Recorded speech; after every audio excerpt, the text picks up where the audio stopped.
Have you ever felt like you're the only one fighting for this connection? Stalking their online status at 2 a.m., rewriting the same text 10 times, praying they'll finally respond with the same love you pour into them? You tell yourself you're just loyal, but deep down, you've decided they're the prize and you're the one auditioning for love. Every time they pull away, you chase harder. Every time they ignore you, you quietly lower your standards a little more because losing them feels scarier than losing yourself.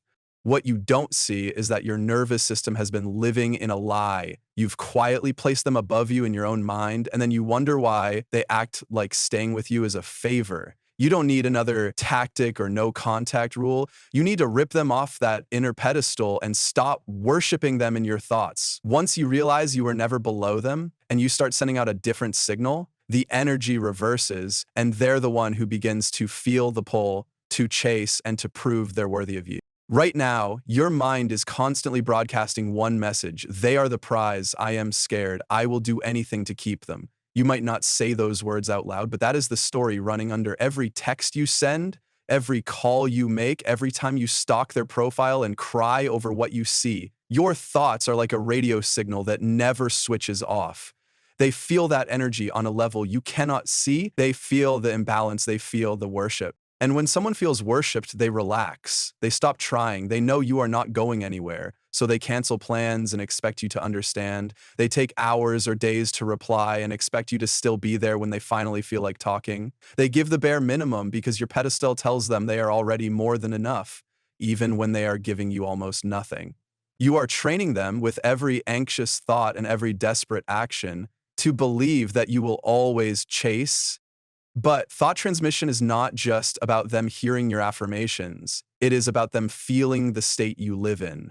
When you sit and imagine them ignoring you and choosing someone else, they feel that insecurity. When you rehearse arguments in your head and picture them leaving, they feel that drama. When you replay old memories where you were begging and crying, you are sending the same powerless signal again and again. And then you are shocked when their behavior keeps matching the very state you hate.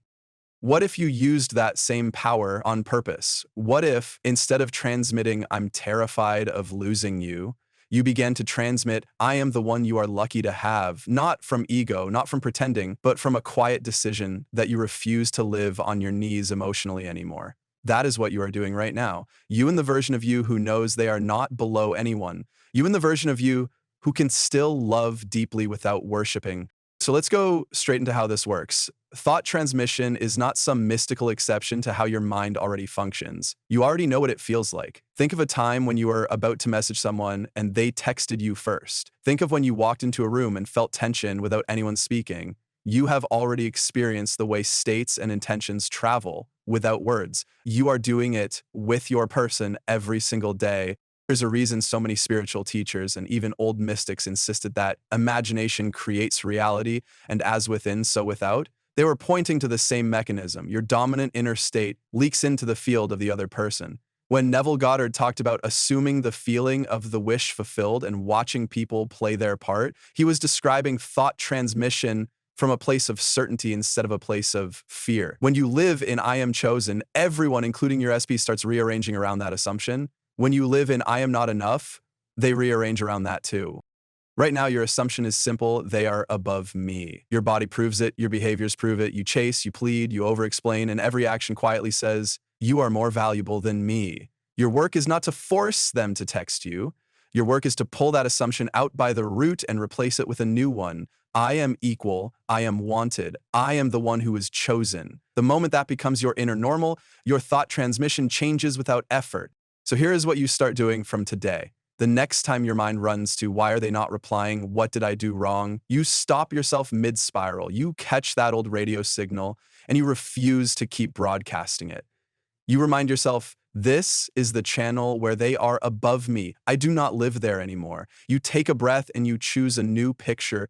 Picture them thinking about you, not in a desperate clinging way, but in a I miss you, I need to step up way. Picture them replaying the times you were kind, loyal, patient. Picture a little discomfort rising in them as they realize they took you for granted. Stay with that feeling for a moment, not to punish them, but to show your own mind a different story. You are no longer the one who waits, heart in hand, for crumbs. You are the one whose presence is finally being recognized. You keep your scenes simple. You do not need long movies in your head. A short, powerful image is enough. Maybe it is them reaching for their phone to text you first. Maybe it is them sitting alone, realizing nobody understands them like you do. Maybe it is them deciding, I need to treat this person better. Whatever scene makes you feel quietly valued, that is the one you return to. Not to force them, but to train your own nervous system to accept being honored. And as you do this, you also change how you behave because thought transmission is strongest when your 3D actions match your inner decision. You stop double texting when they ignore you. You stop saying yes when you mean no. You stop clearing your whole day for someone who cannot even reply on time, not out of revenge, but because you are no longer worshiping. You are acting like someone who is equal, not like someone who is begging for a seat at their table. Notice what begins to happen when you commit to this. The energy between you shifts. The old pattern where you chase and they run no longer feels as satisfying to them. The comfort of knowing you will always be there starts to crack. They may test you at first, they may pull back to see if you panic like you used to, but if you hold your new state, if you keep transmitting, I am worthy and I do not chase, something in them has to respond. Either they rise to meet you or they drift away and make space for someone who will. Both outcomes are a win, even if only one of them matches your current desire. Because the real manifestation here is not just they text me or they come back. The real manifestation is you stepping off the floor, breaking the pedestal, and never again allowing your self-worth to depend on one person's inconsistent affection. When you stabilize in that, your world cannot help but rearrange. People who match the old version of you fall away. People who recognize your value move closer. Your SP is just one actor in that larger shift.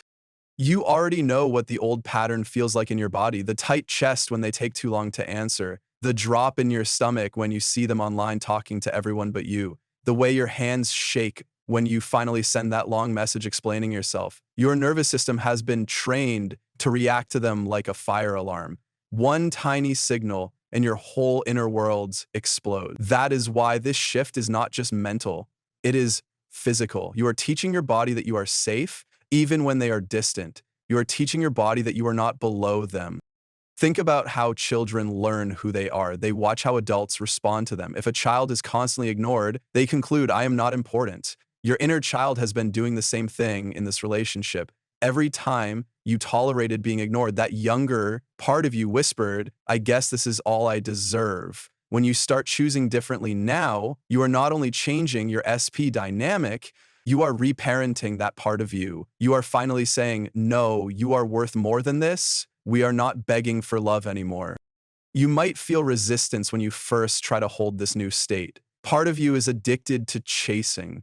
Chasing gives you a sense of purpose. It makes you feel like you are doing something, even if that something never really works. When you stop chasing, there is a moment of silence that can feel scary. Your mind will scream, if I do not run after them, they will forget me. That is exactly the belief you are here to break. You are testing a new reality where your presence is unforgettable, not because you beg, but because you are energetically solid. Use this period as a laboratory. Every time you choose to stay calm instead of panicking, notice what happens inside you. Every time you choose to send one honest message instead of 10 frantic ones, notice how your body responds. Every time you imagine them respecting you instead of discarding you, notice the slight easing in your chest.